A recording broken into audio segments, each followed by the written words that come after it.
లాలాజల గ్రంథులు salivary glands అంటాం. అది పెరోటిడ్ గ్లాండ్ కావచ్చు, సబ్మాండిబులర్ గ్లాండ్ కావచ్చు, సబ్లింగువల్ గ్లాండ్, అలాగే మైనర్ సెలైవరీ గ్లాండ్. ఇవన్నీ పెరోటిడ్ సబ్మాండిబులర్ కాకుండా మిగతా మన నోట్లోనే ఉంటాయి అనమాట. Minor salivary glands, sublingual gland.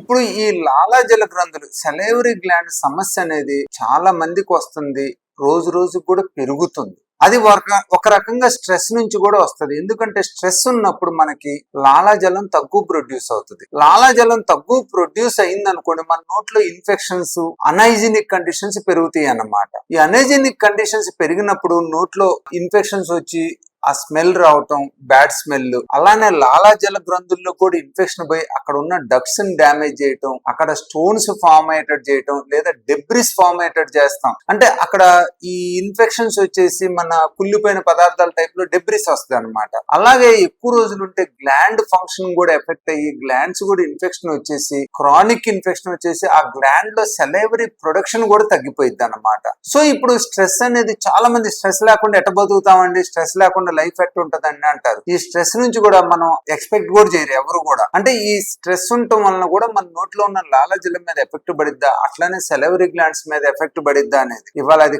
చాలా కామన్ కారణం అండి. ఈ స్ట్రెస్ నుంచి డైరెక్ట్ గా మనకి సెలైవరీ ప్రొడక్షన్ తగ్గుతుంది. ఇదే కాకుండా స్ట్రెస్ ఉండటం వలన బాడీలో ఆటో ఇమ్యూన్ ప్రాబ్లమ్ చాలా పెరుగుతాయి అనమాట. ఆటో ఇమ్యూన్ డిజార్డర్స్ అంటాం. అది జాయింట్స్ లోనూ వస్తుంది, సెలైవరీ గ్లాండ్స్ లోనూ వస్తుంది, మిగతా ఆర్గాన్స్ లో కూడా వస్తుంది అనమాట. ఈ ఆటో ఇమ్యూన్ ప్రాబ్లమ్స్ ఉన్నప్పుడు మెయిన్ ఏంటంటే సోగ్రెన్ సిండ్రోమ్ అని కూడా వస్తుంది అనమాట. ఈ సోగ్రెన్ సిండ్రోమ్ ఏంటంటే ఈ సెలైవరీ ప్రొడక్షన్ అనేది తగ్గిపోయింది. సెలైవరీ ప్రొడక్షన్ తగ్గిపోయినట్లయితే ఆ సెలైవరీ గ్లాండ్ లో ఇన్ఫెక్షన్స్ రావటం, సెలైవరీ డక్ట్స్ గ్లాండ్ లో స్టోన్స్ ఫామ్ కావటం, అలానే ఈ స్టోన్స్ ఇన్ఫెక్షన్స్ వచ్చినప్పుడు ఆ సెలైవరీ డక్ట్ లో స్ట్రక్చర్ ఫామ్ కావటం, ఇవన్నీ జరుగుతూ ఉంటాయి అనమాట. సో ఇప్పుడున్న మన లైఫ్ స్టైల్ విధానం ద్వారా, మనకున్న క్రానిక్ ప్రాబ్లమ్స్ ద్వారా ఈ సెలైవరీ గ్లాండ్ ఇన్ఫెక్షన్స్ అనేవి చాలా ఎక్కువగా వస్తున్నాయి. అలానే చాలా మంది డిహైడ్రేట్ అవుతా ఉంటారు, బాడీలో నీళ్ళు ఎక్కువ తాగరు అనమాట, పనిలో బిజీ అంటారు. దీని వల్ల కూడా మనకి సెలైవరీ ప్రొడక్షన్ తగ్గి సెలైవరీ గ్లాండ్ ప్రాబ్లమ్స్ వస్తాయి అనమాట. అలానే ఇవాళ ఈ టొబాకో తింటుంటారు, టొబాకో, పాన్ మసాలా తినటం వల్ల కూడా, ఎందుకంటే ఈ సెలైవరీ గ్లాండ్స్ అన్ని మన నోట్లో డక్ట్స్ ఓపెన్ అవుతాయి అనమాట. ఈ డక్ట్స్ ఓపెన్ అయ్యే కాడ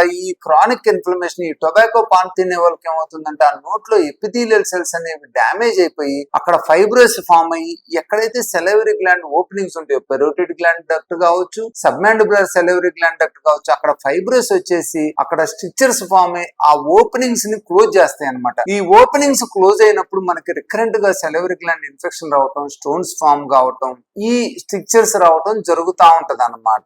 సో బేసిక్ గా ఏంటంటే స్ట్రెస్, ఆటో ఇమ్యూన్ డిజార్డర్స్, దాంతో పాటు టొబాకో, పాన్ చీవింగ్, ఇవన్నీ కూడా ఇవాళ ప్రెసెంట్ మోడర్న్ సొసైటీలో చాలా కామన్ అయిపోతున్నాయి. ఈ ప్రాబ్లమ్స్ నుంచి మన సెలైవరీ గ్లాండ్ లో ప్రాబ్లమ్స్ వస్తా ఉన్నాయి, సెలైవరీ గ్లాండ్ డిసీజులు పెరుగుతున్నాయి. అలానే వాళ్ళు చూసినట్లయితే మనకి అటెండే క్యాన్సర్స్, బ్రెయిన్ క్యాన్సర్స్ కూడా చాలా ఎక్కువైనాయి. చెవులో కావచ్చు, బ్రెయిన్ కావచ్చు, అలానే నోట్లో కావచ్చు, గొంతులో స్వరపేటకి కావచ్చు. వీటిల్లో మనం కీమోథెరపీ ఇస్తాము, రేడియోథెరపీ ఇస్తామంట. ఈ కీమోథెరపీ, రేడియోథెరపీ ఇచ్చినప్పుడు కూడా మనకున్న సెలైవరీ గ్లాండ్స్ లో ఆ సెలైవరీ సెల్స్ కూడా ఎఫెక్ట్ అవుతాయి. దాని వల్ల కూడా సెలైవరీ గ్లాండ్ ఇన్ఫెక్షన్స్ వస్తా ఉంటాయి అన్నమాట. సో ఇప్పుడున్న మనం modern society, modern life styles అనుకోవచ్చు, మోడర్న్ ట్రీట్మెంట్ విధానాలు అనుకోవచ్చు, వీటన్నిటి ద్వారా కూడా మన సెలైవరీ గ్లాండ్స్ లో ఈ ప్రాబ్లమ్స్ వచ్చి సెలైవరీ ఇన్ఫెక్షన్స్ రికరెంట్ గా వచ్చే అవకాశం ఉంటుంది. సో ఎప్పుడు కూడా మనం మైండ్ లో పెట్టుకోవాలి, సెలైవరీ ఫ్లో తగ్గినట్టు అనిపించిన, నోరు ఎక్కువ ఎండిపోతున్నట్టున్న, నోట్లో లాలాజలం సరిగా లేకపోయినా ఇమీడియట్ గా హైదరాబాద్ లోని